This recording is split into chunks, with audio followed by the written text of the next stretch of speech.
Davidson friends, I hope you saw the photos or the video from commencement, or maybe you were among those on duty that day. I hope you saw the faces of our students and their families. I hope you saw in them the joy of what was possible. 9 months earlier, those students weren't sure if they would be able to stay on campus for an entire semester, much less the whole year. Everything seemed uncertain, anxious, and awaiting the next heartbreaking piece of news. A couple of weeks ago, they walked across the stage under a glorious North Carolina sky in a beautifully staged Richardson Stadium. Their families, their friends, their mentors filled the seats around them. It was an indelible milestone in their lives. You made that possible. Those memories and everything that led up to that moment grew out of your work, your dedication, your refusal to give up in the face of problems as unpredictable as they were intimidating, your love and support.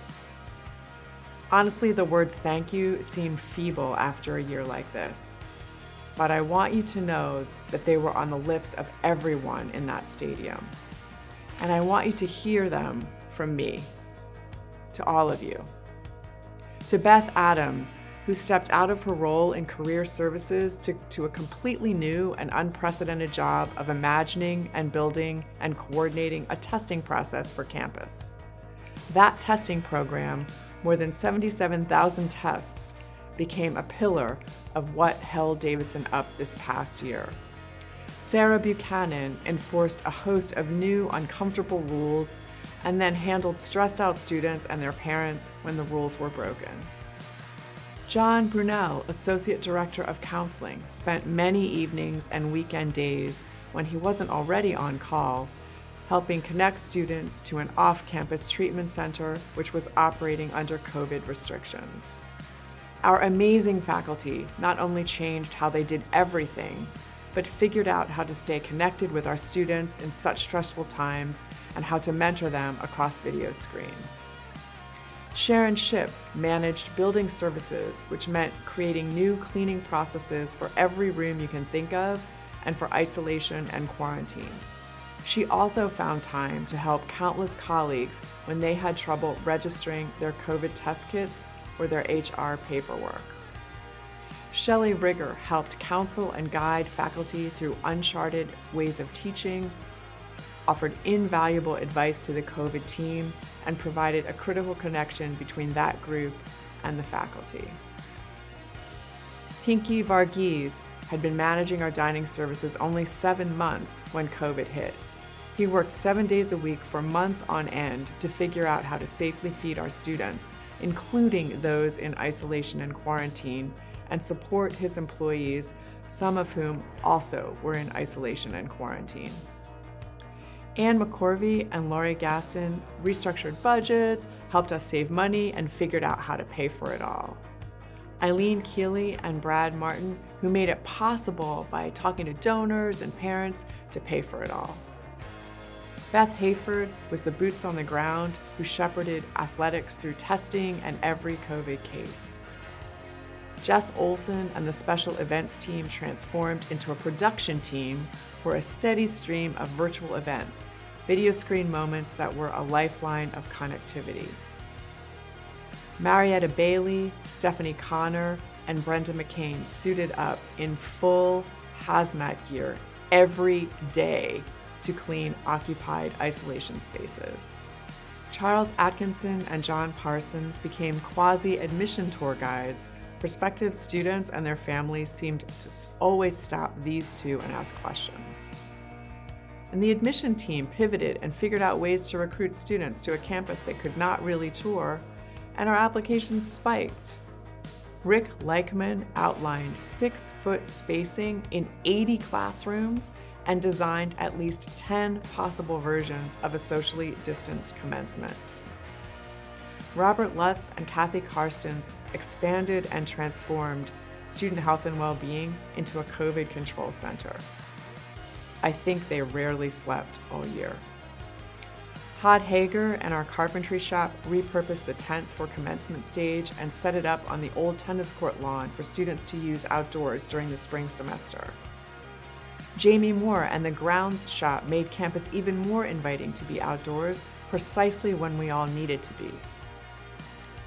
John Christian and Ronnie Shirley created the physical distancing space in classrooms and dining areas by removing enough furniture to fill 8 tractor trailers. The library and T&I teams helped faculty teach in unfamiliar ways and through technology they had not used. Career Center, facilities, and communications team members collaborated on the safety signs that appeared everywhere. Did anyone ever think we would be putting up official college signs that said WTF? Scott Applegate and his team in athletics stacked 2 seasons into one. They staged almost 100 home events between January 1st and May 18th. This is a fraction of those who deserve a shout out. Everyone who delivered meals to students in quarantine and isolation, shout out to you. Everyone who reminded campus visitors to wear a mask, shout out to you. Everyone who offered a colleague an ear to listen or a measure of comfort that was desperately needed, shout out to you. The list is as endless as our gratitude.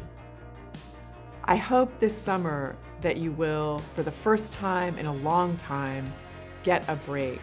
Spend that time with your family that you missed this past year.